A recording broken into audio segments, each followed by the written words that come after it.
Ngayong gabi sa Reporter's Notebook, ang GMA Mount Everest team. Ano kayang hirap ang pinagdaanan ng grupo? Matutukan lang ang pag-akyat ni Romy Garduse. Parang kabuteng nagsusulputan ang mga perya sa tuwing tag-init. Ligtas kaya ang rides dito? Bentahan ng kidney sa Luzon tuloy pa rin. Pero ngayon daw may pyramid scam na rin ang bentahan ng bato. Personal naming inalam, Sinaliksik ang bawat anggulo. bawat detalye kinumpleto, ang lahat ng yan ay nakatala sa Reporter's Notebook.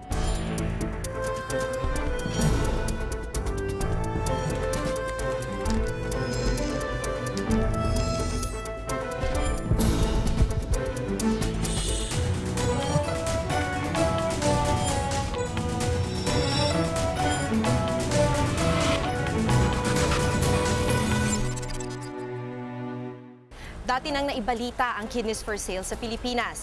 Pero kahit na binatikos at ipinagbawal na ito, marami pa rin nagbebenta ng kanilang mga bato. At may ilan na nahaluan pa raw ng pyramid scam ang bentahan ng kidney. Ang kwentong yan nakatala sa ulat ni June Veneracion.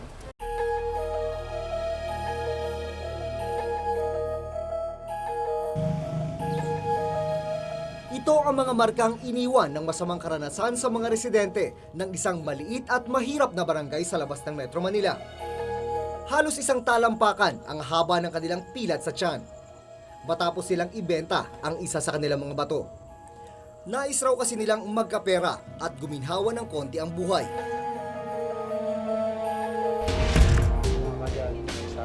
Marami na rin mga ganitong kaso noon. Naging talamak ang bentahan ng kidney sa Kamaynilaan. Marami ang nagimbal, pera, kapalit ng isang bahagi ng katawan ng tao. Hanggang ngayon, nagpapatuloy pa rin ito. Mas mataas na ang presyuhan at ang malaking pinagkaiba, may halo na raw itong lokohan.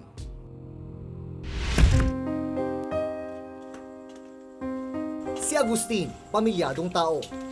Nung nakarang taon, may lumapit daw sa kanyang isang recruiter. 350,000 ang alok. Bibilhin daw ang kanyang kidney. Tulad ng iba pa naming nakausap, hiniling ni Agustin na itago ang kanyang muka sa takot na balikan ng recruiter. Gusto ko pong magpundar ng hanap buhay na bangka. Tapos gusto ko po yung magpatayo po ng isang bahay na medyo mambato lang konti. Kaya po inganyo po ako nagpakuha. Pero pagkatapos ng operasyon, 120,000 lang ang ibinigay sa kanya. Sinabihan daw siya ng recruiter na makukuha niya ang balanse kung may makukumbinsi rin na iba pang magbebenta ng kidney. Mistulang racket ng pyramid. Magdala huli doon bago mabigay yung kapunuan. Ayoko na nga pong magdala dahil po mahirap eh. Ayoko na pong madanas yung dinanas ko nila eh. Ang halos 200,000 pisong balanse mula sa recruiter na inaasahan ay hindi na niya natanggap. Ang tanging nabili niya ay ang kanyang maliit na bahay at isang bangka. Nakasaad sa Republic Act 9208 o ang Anti-Trafficking in Persons Act of 2003. Bawal ang mag-recruit at manloko ng isang tao para kumbinsihing ibenta ang kanyang kidney. May parusa itong pagkakulong ng 20 taon at multa mula 1 hanggang 2 milyong piso. Gumagawa mismo o ang mga natatraffic mismo ng mga tao ay mga biktima. Ang may kasalanan o ang kriminal ay yung nag-recruit o yung nag-hire sa kanila, sila yung tinatawag na kriminal. Dahil sa kapalit ay malaking salapi, nainganyo rin noon ang 19 anyos na si Samboy na ibenta ang kanyang bato. Di raw siya nagpaalam sa magulang. Ang kinita niyang 120,000 pesos ay ibinili niya ng tricycle. Pagka nag-recruit daw po ang tao na magpapa-opera, doon daw po ibibigay. Ay di na po kami nag-recruit. Di na po sa amin binigay. Itinago rin ni Crisanto sa kanyang asawa ang pagbibenta ng isang kidney. Nabalitaan niya kasi sa kanilang lugar, nakikita ng malaking salapi kapag ibinenta ito. Nakabili man siya ng tricycle, naibenta rin ito. Kailangan niya pa kasing bumili ng mga gamot para gumaling ang kanyang sugat. Hindi kasi sagot ng buyer ng kidney ang gamot na kailangang inumin matapos siyang operahan. Hindi rin sila pinagpahinga ng matagal sa ospital.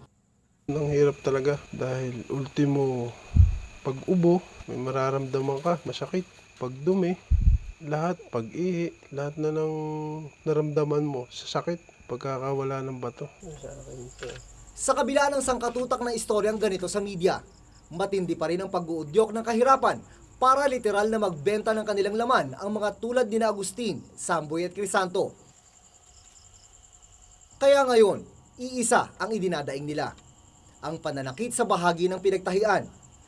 Pakiramdam nila, pati kanilang tadyang ay nadamay sa operasyon. Sinabihan raw kasi sila ng isa sa mga doktor na tumingin sa kanila. Kasama sa proseso ng pagtangkal sa kidney ang pagbawas sa isa nilang tadyang. Hindi raw ito ipinaalam sa kanila bago ang operasyon. Ang usapan lang namin, kidney lang ang kukunin. Pero kung alam kong ganun, hindi na sana ako nagpakuha. Dahil malaking pisala nga sa katawan Dinala namin sa ospital si Crisanto para masuri. Ang resulta ng x-ray, may ibinawas sa kanyang tadyang. Paliwanag ng isang kidney expert na aming nakausap, paminsan-minsan ay kailangan talagang bawasan ang tadyang ng kidney donor bago gawin ang operasyon. Oo. Depende yon sa location ng kidney. Merong type, pero ang tinatanggal noon is napakaikli lamang na portion ng rib, no? 12 rib. Wala naman daw epekto sa katawan ang pagtanggal ng tadyang. Sa huling suma, pagsisisi ang naging resulta ng pagbebenta ng bato nila Agustin, Samboy at Crisanto. Huwag na ho silang magpakuha pa. Napakahirap po. Hindi lang nila alam kung gaano hirap ang aming dinadanas ngayon. Napakasakit. Pag taglamig na, mararamdaman na nila yan. Kunting lakad, pagod. Hindi makabuhat ng mabigat. Panay kunti lang ang binubuhat. Huwag nyo na kami tularan. Ang nakakalungkot, hindi makukonsensya ang mga recruiter habang may mga Pilipinong handang sumubo sa dihadong kasunduan at kumapit sa patalim dahil sa kahirapan. Ako si Jun Veneracion at ito ang nakatala sa aking Reporter's Notebook.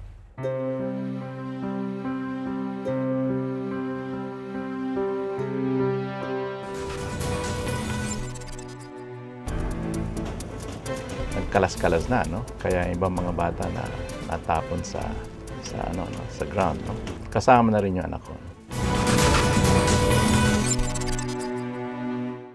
Ngayong summer, maraming Pilipino ang nagtsatsaga sa mga maliliit na perya. Maayos at ligtas nga ba ang pamamalakad sa mga ito? Ang problemang yan nakadetalye sa ulat ni Tina Pangliban Perez.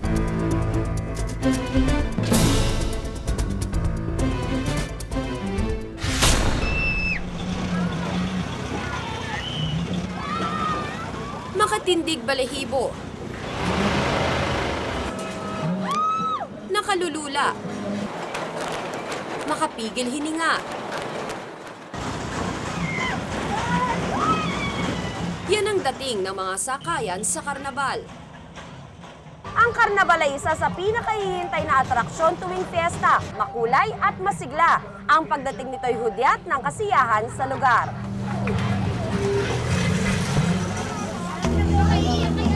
Pero paano kung ang pinananabikang joyride ay siya ring maghahatid sa iyong huling hantungan?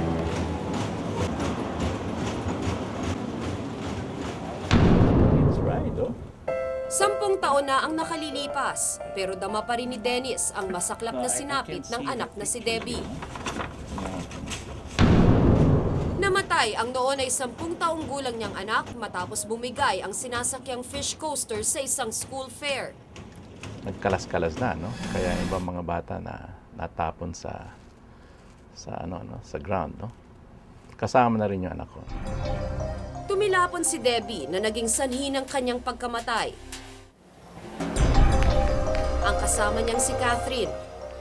Swerteng nakaligtas, pero naputol ang kaliwang kamay nito. Ngayong buwan ng Mayo, may 88 piyesang idarao sa iba't ibang bayan sa buong bansa. Kabilang na ang piyesa dito sa Barangay de la Peña sa Marikina. Makukulay ang ilaw ng ride sa karnabal, nangaakit at nakalilibang. Pero hindi maitago ng nakasisilaw na liwanag ang tunay na kalagayan ng mga rides. Tulad ng Caterpillar ride na ito, may mga karwaheng walang upuan. At kung meron man, May butas, kalawangin o kaya'y sumasayaw ang kahoy sa pagyanig ng caterpillar. Baklas na kasi ang pako. Wala ring harang na magsisilbing seatbelt ng mga pasahero. Deadma rin ang operator ng ride sa mga batang ito. Ate, hindi ba delikado yung ginagawa nila kanina? Yung nakaupo lang sila doon sa taas. Ate, ang ganda mo pala sa camera, no? Ha? Hindi ba delikado yun? Puta naman, no? Hindi. Nakipagkita kami sa mga taga Marikina Engineering Department para alamin kung pumasa sa standards nila ang naturang karnabal. Sila kasi ang naatasang mag-inspeksyon at magbigay ng rekomendasyon sa Business Permit and Licensing Office ng Marikina City para payagang mag-operate ang karnabal. Wala silang coordination sa amin kung... Should we say that? Kailangan ba sabihin yan? All your observations po. So we are in charge here in the district, in this area. Wala kami nare-receive na inspection notice or something like that. Sa laki ng istruktura ng karnabal, nakapagtatakang hindi ito mapansin. Bukod sa hindi dumaan sa opisina nila ang naturang karnabal para sa inspeksyon, may iba pa silang pinuna. So this is 30 amperes, nilagyan nyo ng jumper na malaki. So delikado yan, baka mag-overload, hindi puputok yung fuse, walang fuse eh. Ang masusunod yan yung wire. Yung pinakamaliit ang susunog pero yung pinakamalaki. Maging maayos yung kanilang fuel, lalo fuel tank. Brad, before magkaroon tayo ng operation, kinakailangan check natin itong mga fuel lines, yung fuel tank. Wala pang 30 minutos, tapos na ang kanilang inspeksyon. At hindi man lang napansin ang mga sira-sirang kondisyon ng mga karwahe. I-install pa naman eh. Wala pa tayo sa mga final na sitwasyon kung okay na. Nang hanapin namin ang operator ng karnabal, tila hindi alam ng mga katiwala rito kung sino ang kanilang employer. Hindi ko po alam kung kanino nag-ano. Walang nag-ano na ito pagdating namin. Nakumpirma rin namin mula sa Business Permit and Licensing Office ng Marikina na walang permit ang nasabing karnabal. Kaninang hapon, ipinag-utos ng Marikina City Hall ang pagpapahinto sa operasyon ng nasabing karnabal. Sa kasalukuyan, walang malinaw na ahensya ng gobyerno ang nagre-regula sa mga karnabal.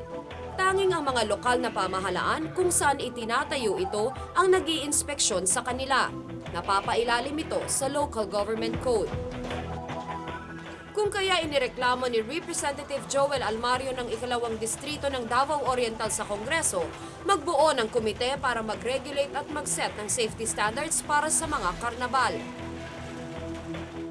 Duda kasi siya sa kaalaman ng Engineer's Office ng mga lokal na pamahalaan sa usapin ng safety standards.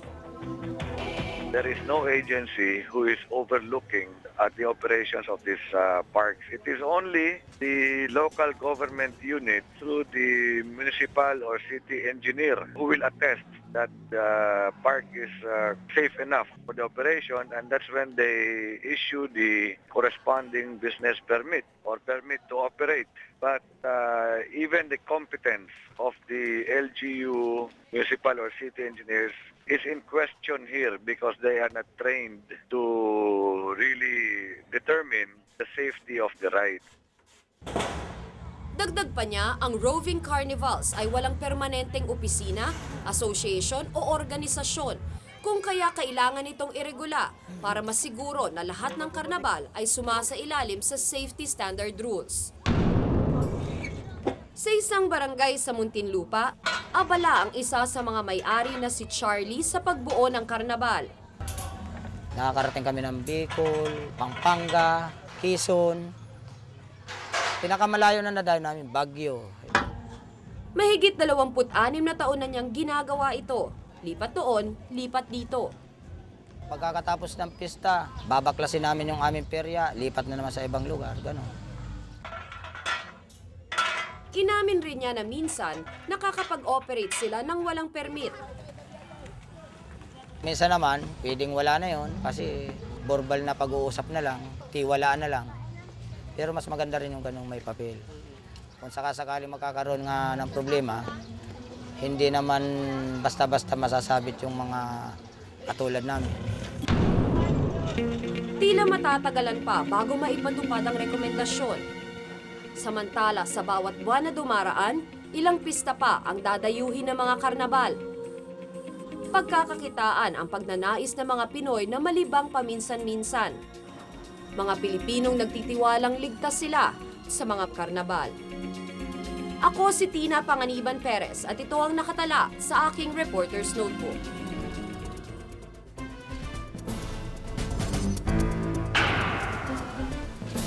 Sa taas nitong 3,000 metro, nasilayan namin sa unang pagkakataon ng Mount Everest.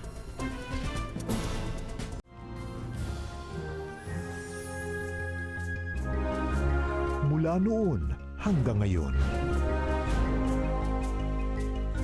sa mga mahalagang nagaganap, yung mapagkakatiwalaan pa rin ang pinipiling panoorin ng bayan.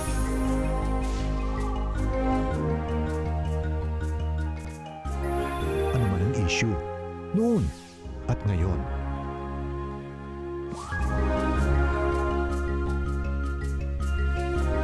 Buong-buo ang inyong tiwala at pagtangkilik sa GMA News and Public Affairs, pati na sa araw-araw na mga balita.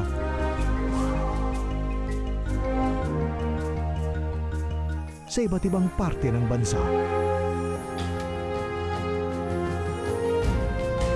Yan po ang katotohanang di maikakaila na patuloy naming ipinagpapasalamat at higit na nagpapalakas sa aming adhikaing makapagbigay sa sambayanang Pilipino ng serbisyong totoo.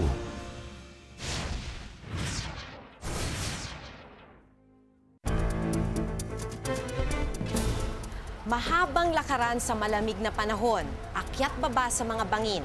Yan ang dinaanan ng GMA Everest team patungong base camp. Paano nga ba sila nakatagal sa ganong klaseng kondisyon? Yan ang report ni Jiggy Manikad.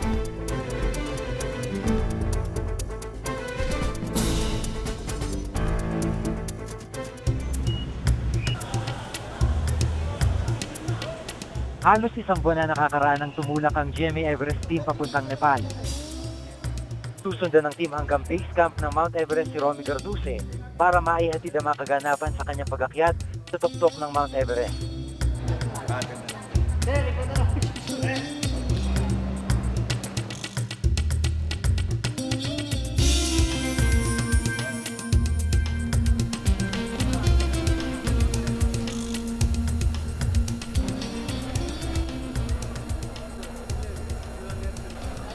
Matapos ang 10 oras na paghihintay sa airport ng Kathmandu, kabisera ng Nepal, sa wakas nakakuha kami ng flight papuntang Lukla.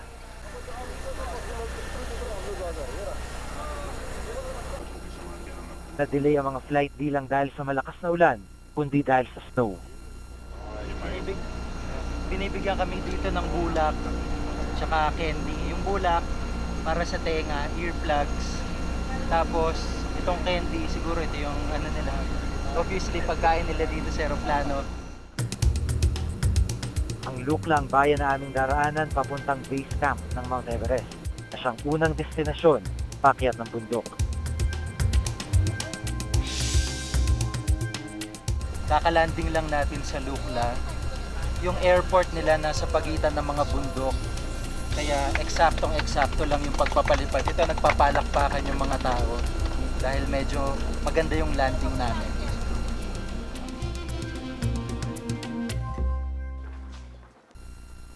Matapos ang 2 oras mula Kathmandu Airport, narating namin ang bayan ng Lukla. Sa lunch na ito kami nagpalipas ng gabi. Dito kami agad napasabak sa kakaibang putahe ng mga taga rito. Ang order ko kanina, chicken fried rice. Pero yung dumating, fried rice pero iba yung laman. Buffalo meat daw to.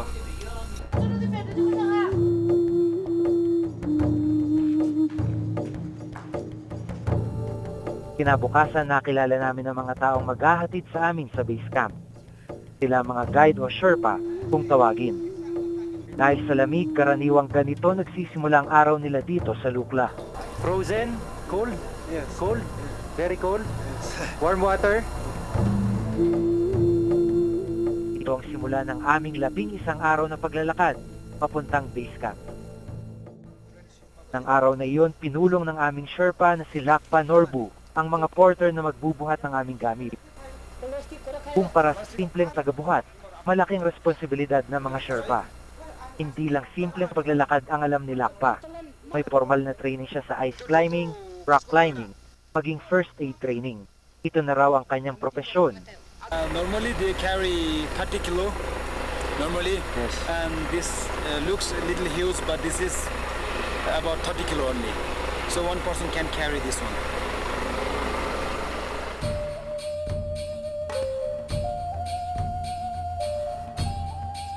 Mula sa Lukla, may 3 oras ang lakad papunta sa bayan ng Pakding.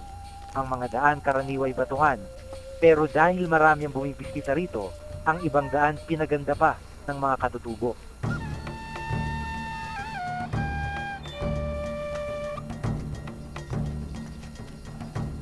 Kung mapapansin nyo yung mga daan nitong mga porters at mga Sherpa dito sa papuntang base camp, ay talagang inayos pa ng mga bato dahil noon daw medyo maputik ito at makitid yung daan.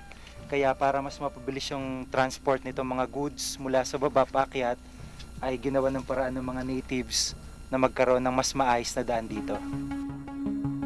The mantra on this stone plate. Yes. And whenever we get through this kind of prayer stones, we'll always have to get through from the left side. Left side. Yeah. Why is that? These Buddhist people, they believe it brings good luck.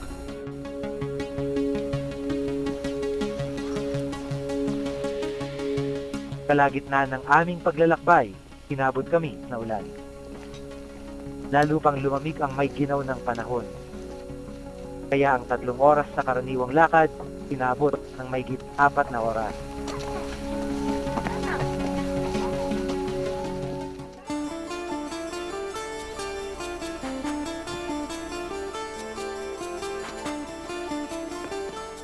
Ito yung pangalawang bayan papunta sa Everest Base Camp.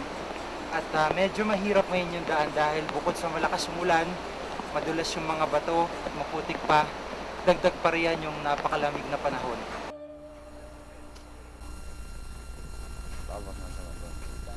Mula Pakding, sunod naming pupuntahan ang bayan ng Namche. Nagsisimula pa lang ang umaga, pumuporma na ang aming makakasamang magbuhat ng aming mga dala.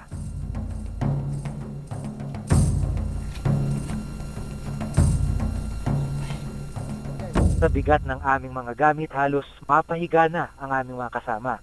Mailagay lang ang mga ito sa balikat.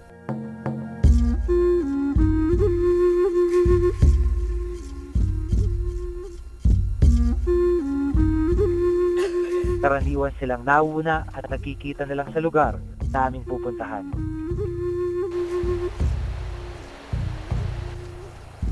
Kung malamig nang umalis kami sa Pakding, napasabak naman agad kami sa matinding init papuntang Namche. Ilang minuto lang ang nakalipas, wala kaming nagawa, kundi tanggalin ang makakapal naming jacket. Mula sa Pakding, 6 na oras ang lakad.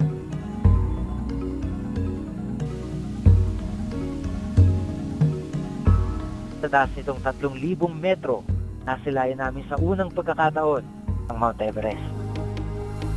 Nandito na tayo sa may 3,000 metrong altitude. Nararamdaman na natin yung epekto. Mahirap huminga dahil manipis na yung hangin. Pero napapawi yan kahit papano. Dahil sa likod natin, sa gitna ng mga bundok na ito, yung tuktok mismo ng Mount Everest.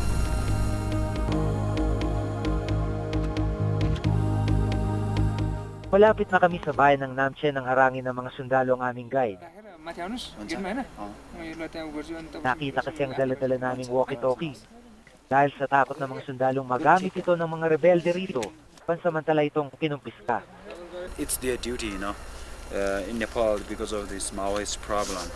They are also a little scared, so they have to go through their duty, and we have to respect them. Ilang minuto pa bumungad na sa amin ang bayan ng Namche.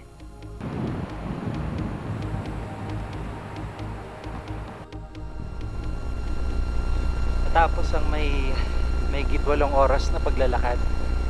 Nandito na tayo sa Namche, may git 10,000 feet ang taas. Medyo manipis na yung hangin at mas malamig dito. Dito na tila nakaramdam ng altitude sickness ang aking mga kasama. Medyo masakit na yung ulo ko, tsaka para akong magkakasakit. Because one of them is a good friend of mine. Inom muna ako ng gamot. Agad sila pinagpahinga para makabawi ng lakas.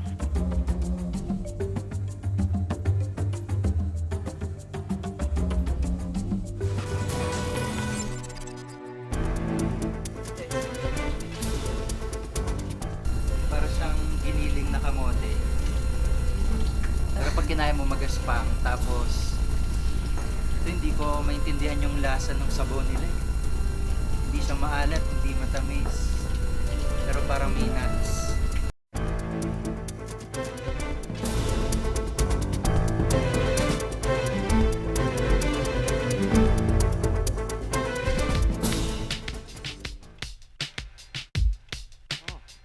Pulubundukin ang daan papuntang base camp ng Mount Everest. Karaniwang mabato at matatarik ang mga daan. Wala sa bokabularyo ng mga tao rito ang mga sasakyan, maski na bisikleta. Kaya umaasa sila sa lakas ng tagabuhat gaya ng aming mga kasama.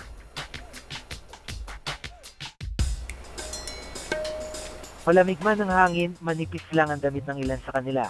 Ang iba nga, nakatsinelas lang. Ang mga dalang tungkod ang ginagamit nila sa pamamahinga.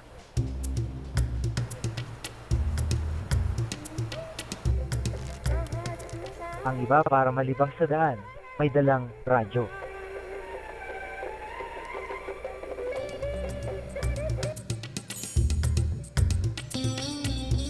Karamihan sa mga porter dito, wala ng baong, tubig tsaka pagkain. Talaga nagpapahinga lang sila para makabawi ng hininga. Pagkatapos nun, lakad na ulit paakyat ng bundok. Napansin kong hindi lang mga lalaki ang nagbubuhat dito. Marami rin akong nakita mga babae at pati mga bata.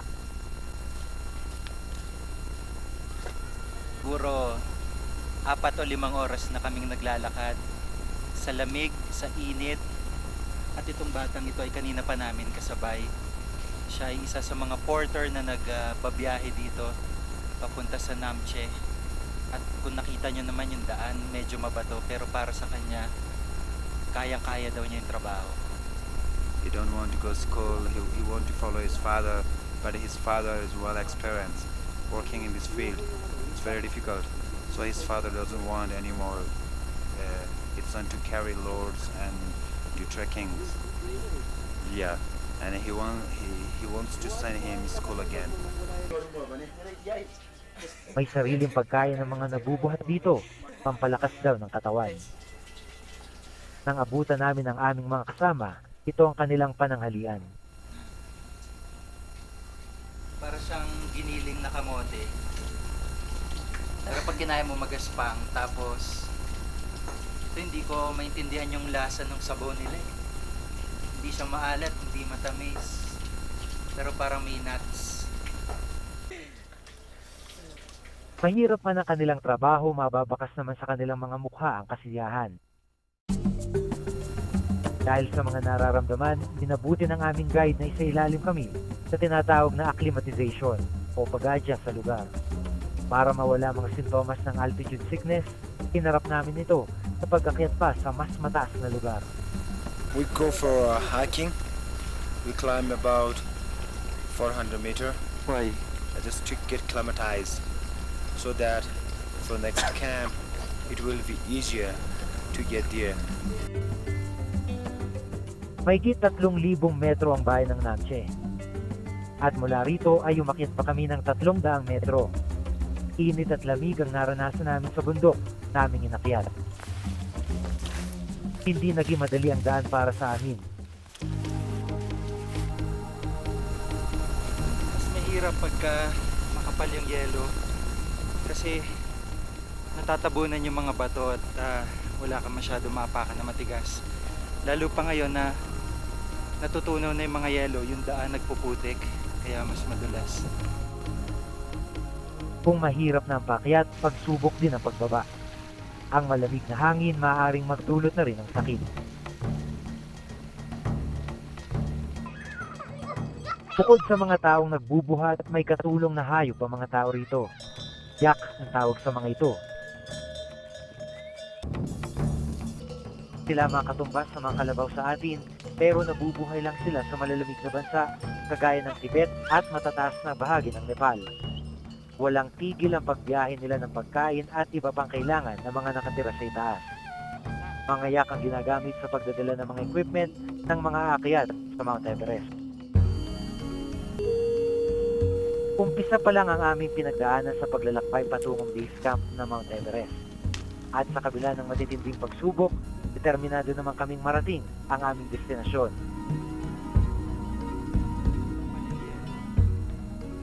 Ako po si Jigo Manicad at ito ang nakatala sa aking Reporter's Notebook.